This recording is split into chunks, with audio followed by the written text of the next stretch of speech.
Hello everyone, welcome to yet another day in this clown decade, the decade where things are only going to get worse before they get better. And today, I think this is going to be one of my many takedowns of, frankly, lies that the Labour cabinet are putting forward when it comes to, well, absolutely everything they say, but more specifically over the sectors that they are overseeing.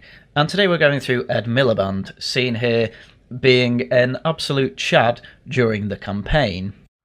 The answer, my friend, is blowing in the wind. The answer is blowing in the wind. I promise there's no more cringe like that in the rest of the video. There will be cringe, just to be clear, but none like that. Anyway, the reason I'm going through Ed Miliband today is because the entirety of the left were fawning over a clip that came from Parliament, which got back in session this week. And here is possibly one of my favourite newcomers to politics, putting forward a question to Ed Miliband. Take it away, Richard Tice. Will the Secretary of State actually, who's obsessed with renewable energy, be honest with the British people? Because the truth is that the offshore wind turbines bid today are some 20% above current prices. The floating offshore wind is some 3 times the current prices. His own department, Madam Deputy Speaker, say that actually this requires subsidies of some £1.5 billion a year. That's before the extra transmission costs, before the constraint payments, before the compensation payments for blighting the countryside of my constituents, and before the cost of backup when the wind doesn't blow and the sun doesn't shine. So why would the Secretary of State be honest and tell the truth that renewable energy is more expensive, not cheaper?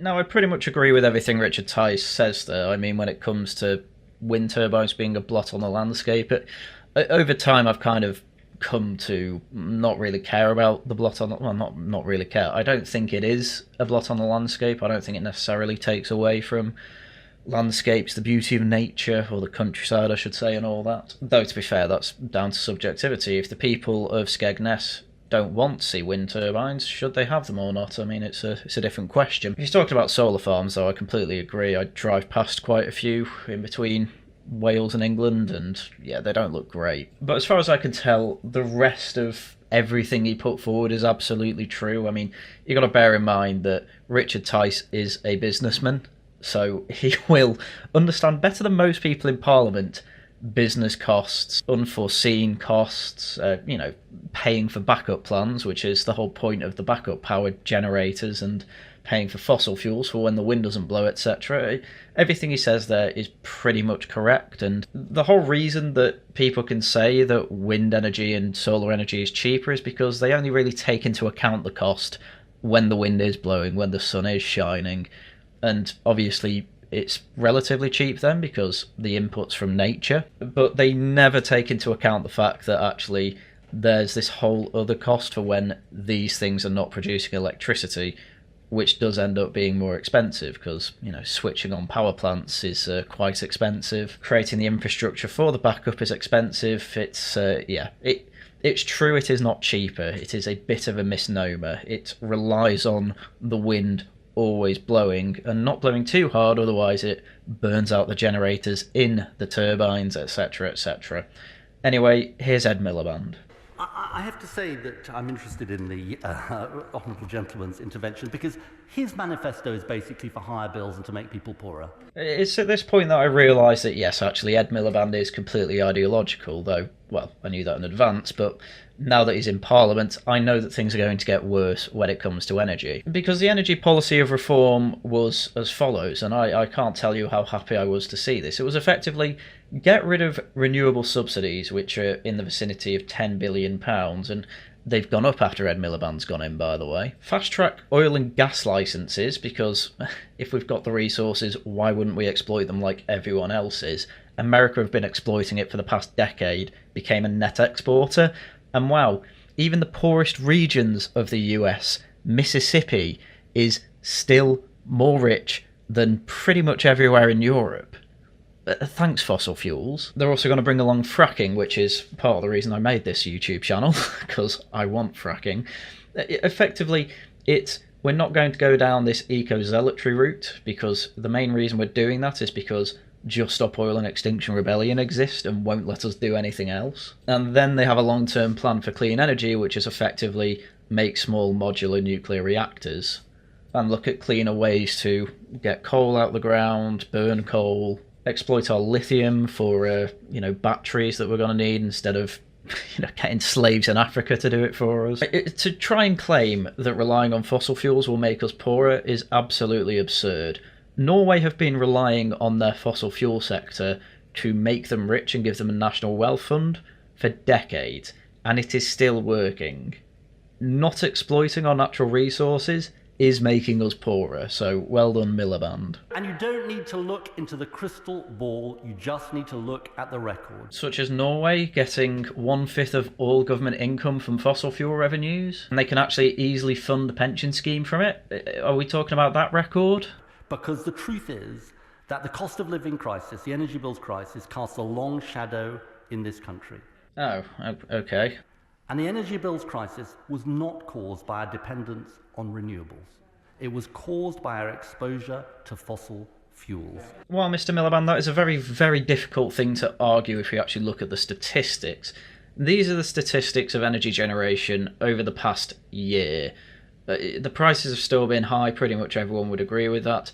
And almost half, well, nearly 40%, I should say, of all energy generation came from renewables. Less than a third, less than 30% even, came from fossil fuels. And then you look at other sources such as nuclear and biomass.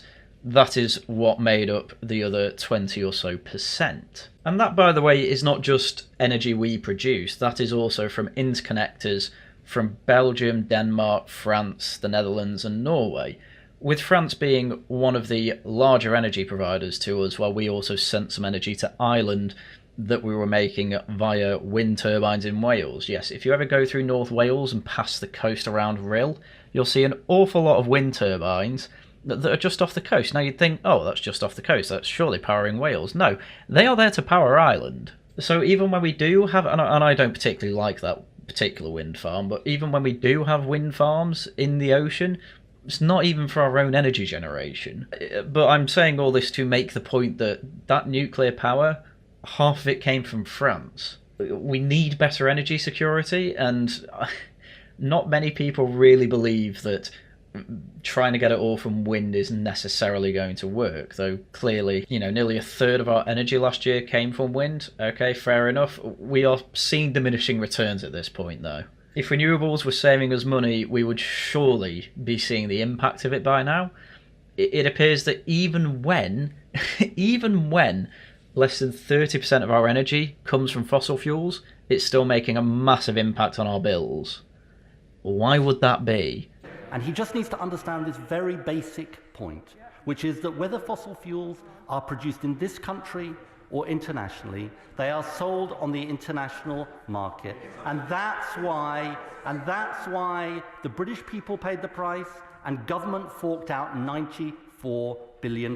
That £94 billion figure, by the way, that was part of Liz Truss's mini budget that was apparently so disastrous that we implemented most of it and kept most of it implemented. So I'm just going to try and make that point every opportunity I can. But this, again, is a really, really stupid point to make. Oh, it won't make prices cheaper because it needs to be sent to the international market for international prices. Well, if you have more supply in the international market, believe it or not, yeah, that's going to bring international market prices down. And so even then, if you have to pay for the energy price guarantee, that's got to be less than £94 billion, isn't it? But even then, wholesale prices will come down, especially for Britain, because we won't have to pay as much for liquid nitrogen gas being transported over from America, over from Norway. There's even the potential that we could become a net exporter, and if not becoming a net exporter, at the very least,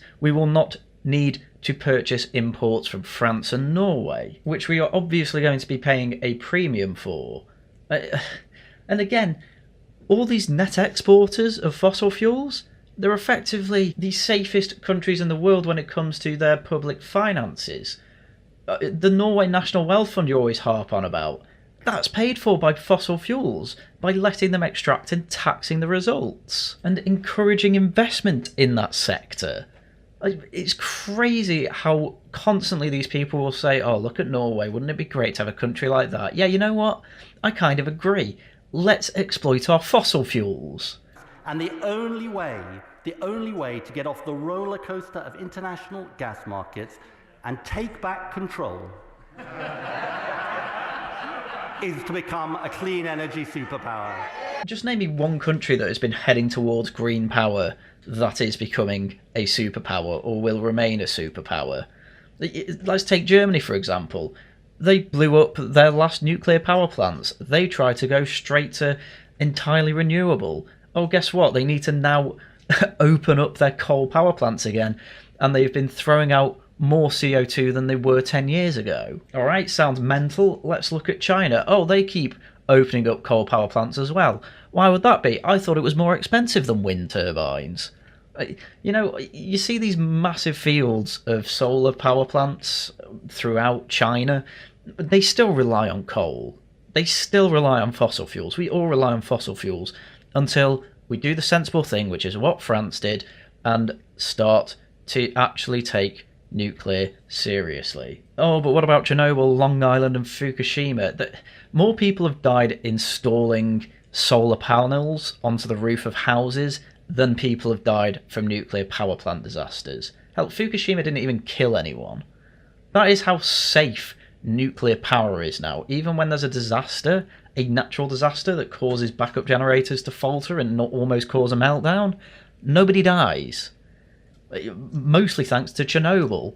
Anyway, as mentioned, leftists were absolutely loving this because, Richard Tice looked like an idiot when he didn't. If you actually listen to what was said, Ed Miliband clearly doesn't understand the sector that he is overseeing as Minister for Energy Security and Net Zero. And now we're going to go into detail of exactly what his plans are. So one of the first things he did when he got into office was write a letter to his staff that is public. Dear colleagues, earlier today I was delighted to accept the PM's invitation to serve as Secretary for State for Energy, Security and Net Zero. I wanted to write to you personally to say what an honour and a privilege it is to have been appointed to this blah blah blah blah blah. The reason I'm so excited to have been appointed to this role is because it speaks directly to the twin passions that continue to motivate me. Firstly, resolving the economic inequality that scars this country, and second, tackling the climate crisis that imperils our world. Again, I would take note that the first thing he wants, effectively, is pure equality of outcome. Which, if that's what we want from the energy sector, then frankly, what is going to end up happening is everyone has equal blackouts. You know, we tried this in the 70s. Our department will be at the heart of the new government's agenda, leading one of the PM's 5 national missions to make Britain a clean energy superpower with zero carbon electricity by 2030.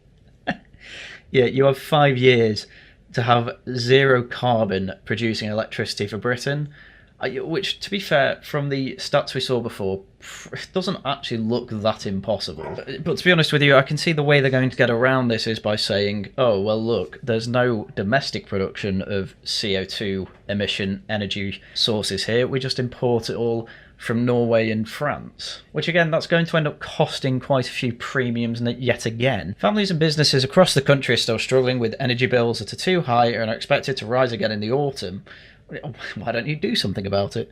In an unstable world, the only way to guarantee our energy security and cut bills permanently is to speed up the transition away from fossil fuels and towards homegrown clean energy. Again, all these fossil fuel extractors, exploiters and exporters, really rich countries. The job of our department will be to deliver our mission so we can make the UK energy independent, bring down energy bills for good, create good jobs and tackle the climate crisis. All of those things I'm perfectly fine with, but this is the complete wrong way to do it. You won't even tackle the climate crisis, by the way. I was going to say they might actually tackle the climate crisis, but no, if we're going the same route as Germany, why wouldn't I expect German results? We will get started right away. My priorities are to deliver our mission to boost energy independence and cut bills through clean power by 2030, take back control of our energy with Great British Energy, that's the state-backed company that they want to create. I believe they're putting the headquarters in Aberdeen. Upgrading Britain's homes and cutting fuel poverty through our Warm Homes plan. Well, I think that financial black hole is going to stop that. Standing up for consumers by reforming our energy system. God, I don't want to know what that looks like. creating good jobs in Britain's industrial heartlands, including a just transition for the industries based in the North Sea. That's probably why they're putting it in Aberdeen, because a lot of people work for the North Sea oil in Aberdeen. Leading on international climate action based on our domestic achievements, which again, we've already halved our carbon emissions and nobody cares. Nobody cares, because all we've got to show for it is nothing but economic stagnation. In line with the PM's approach, this will be a mission-driven department, mobilising citizens, businesses, trade unions, civil society and local government in a national effort where everyone has a role. Having been the Secretary of State for Energy and Climate Change from 2008 to 2010, arriving at the department feels like coming home. You were in it for 2 years and you feel like you're coming home after 14? Okay. Back then I saw firsthand the brilliant work that civil servants do, and I know how hard you have worked on behalf of the country in the years since. Civil service is one of Britain's great institutions, and I look forward to working with you all to change our country for the better.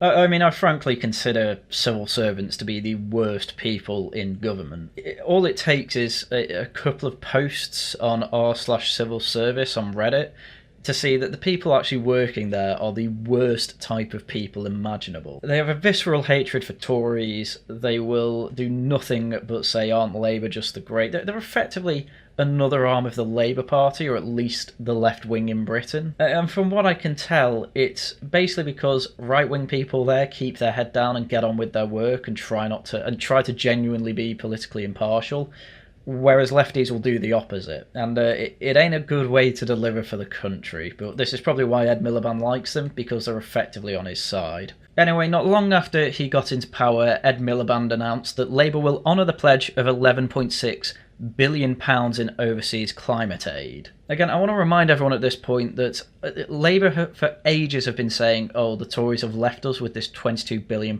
black hole, which again is mostly Labour's fault. And then we see headlines like this where things where the general public can see, could probably save money there, are still being pledged.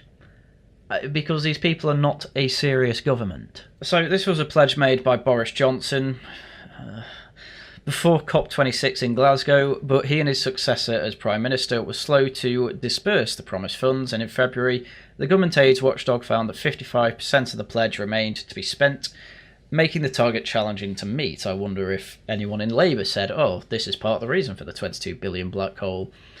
The Tories were preparing to ditch the pledge. Oh my god, stop making me miss Sunak. According to the former minister Zach Goldsmith, but Miliband said it was vital for countries stricken by climate disaster, name one, to be assured of funds from the developed world and from rich countries to show leadership if the world is to avoid the worst ravages of climate breakdown. I swear to God, if these tourist islands, Mauritius or the Seychelles, if they end up getting money after they spent millions on a new airport, I'm going to go nuts. There's no detail on where it's going, but this still isn't enough, by the way. Developing countries also want assurances that more aid will be forthcoming after 2026. Oh, here's over £23 billion. Oh, that's not enough? Okay, we'll give you more. That's exactly what's going to happen. Catherine Pettingell, the Executive Director of Climate Action Network UK, said, the UK must urgently rebuild credibility on the global stage. I agree, stop giving money away. And particularly with our partners in low and middle income countries suffering the worst impacts of climate change. These places, again, that generally are building airports. At a minimum, this means fulfilling the existing UK commitment, as well as going beyond this as soon as possible. 22 billion black hole, and yet these countries are still bringing out the begging bowl because climate change, and Ed Miliband is no doubt going to pledge even more money.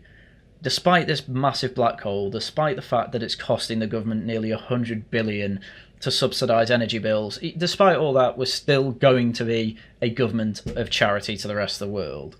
Absolutely insane. So not long after this, Parliament naturally went into recess for the summer, and just before they came back this week actually, Ed Miliband, being fairly diligent, wanted to get ahead of the curve, and so sent this letter to the director of the Electricity Systems Operator and the National Grid, Flinton Sly. Dear Flinton, thank you for your continued support and engagement following the 9 July announcement on delivering clean power by 2030 and the development of a strategic spatial energy plan. Now, I know people in the National Grid, absolutely none of them trust that this is actually going to get done. because it is ridiculous. As you know, government has established a new mission control with responsibility for accelerating delivery of a clean GB power system by 2030. This letter provides a formal commission to the ESO in advance of becoming the National Energy System Operator to provide practical advice on achieving clean power by 2030 for Great Britain. All sounds good, you know. Oh, it's like bad dialogue from films. Oh, you said that you would help me with this. Here is me reiterating what we already talked about off screen. But this is obviously for the public, so it's fine. This advice should consist of a range of pathways that enable a decarbonised power system for Great Britain by 2030 and an enduring contribution to economy-wide decarbonisation by 2030.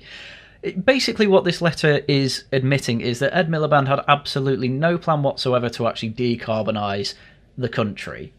He had no plan. He didn't know how it was going to be done. He was just making a promise he didn't even know if he could deliver.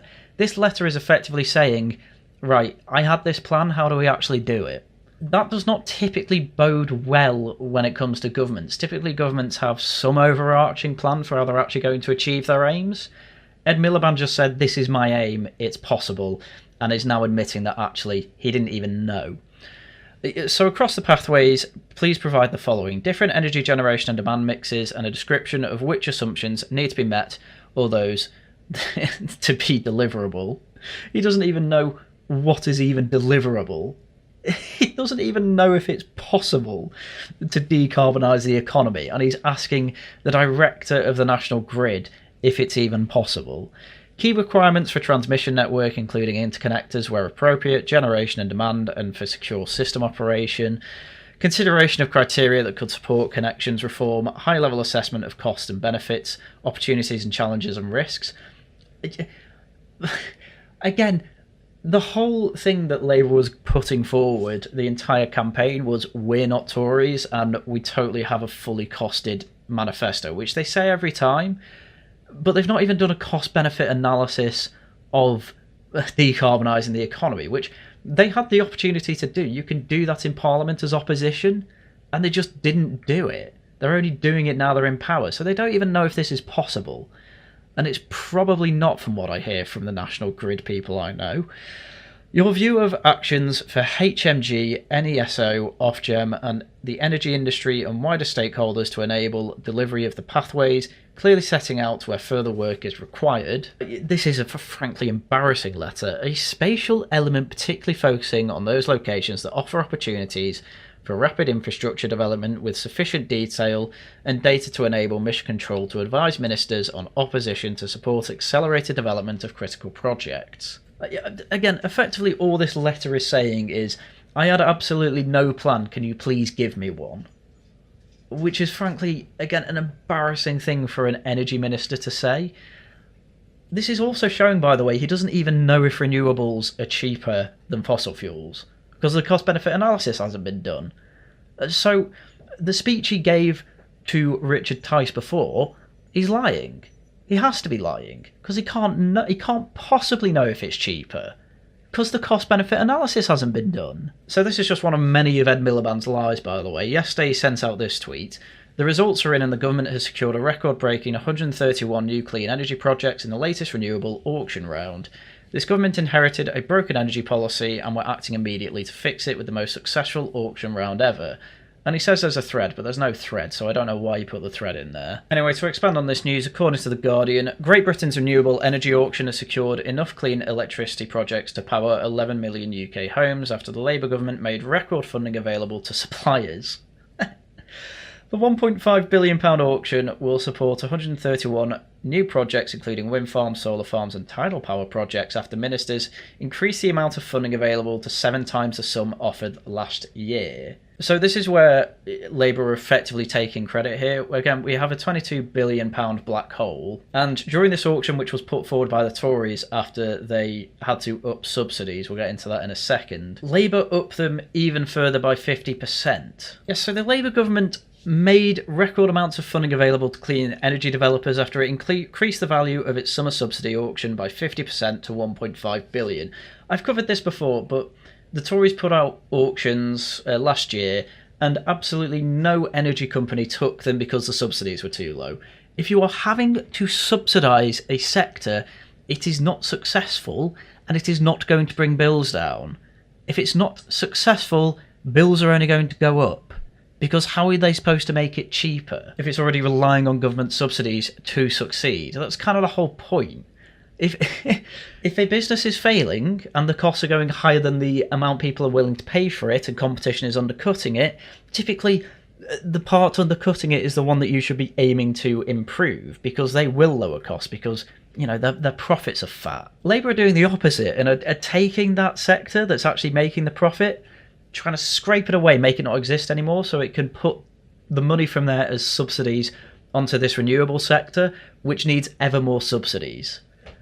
Richard Tice is just basically completely correct. This is not only going to be very expensive from a purely business standpoint, it's going to be very expensive from a public finances standpoint, as is proved here. £22 billion financial black hole, and so far in this video alone, nearly 12 billion can be saved from that if we just stopped with this ridiculous net zero policy. I mean, the quote from Ed Miliband here says it all. Last year's auction rounds was a catastrophe, with zero offshore wind secured and delaying our move away from expensive fossil fuels to energy independence. Instead, we are backing industry to build in Britain, with this year's auction getting the biggest budget yet. This will restore the UK as a global leader for green technologies and deliver the infrastructure we need to boost our energy independence. Protect bill payers and become a clean energy superpower. Offshore wind projects will compete for up to £1.1 billion of funding this summer, up from £800 million set by the previous government. By the way, they had to up subsidies, the Tories, and they actually put forward these auctions, and these auctions mostly actually completed before Labour even got in and promised these extra subsidies. Effectively, it's the Tories that actually secured these, and Ed Miliband's just saying, yeah, but we want to look like we've succeeded, so we're going to up the subsidies by 50%. Absolutely nuts. This could bring forward investment in 6 to 7 gigawatts of offshore wind capacity, according to analysts at Jefferies, or enough to power almost 5 million homes. Okay, that all sounds good, but again, you know, these fossil fuel companies, they don't need all this public money to succeed. Probably because they're better at providing the electricity. So effectively so far, what Ed Miliband's plan is just give more subsidies to infrastructure that clearly cannot succeed without them. Which is mental. I mean, we've had wind power, we've had solar power for quite some years. I remember, God, how old was I? I think this was 14, no, I wasn't that young. I think this was 12 years ago. I went on a small engineering course over one of my summer holidays, and in the engineering course, I think it was on nanotech, they started going on about renewable energy at one point, especially solar panels. And effectively what they said is we're actually quite close to solar panels being about as efficient as we can get them, which is about 30%, which is, you know, bear in mind light bulbs are about 5% efficient, even the energy efficient ones. But the point is that these technologies are at a point where we're getting diminishing returns. The more money we put into trying to get that extra percent of efficiency in is costing billions of pounds at this point. And this is why they need subsidies, because it's not, we can't make them any more efficient, really.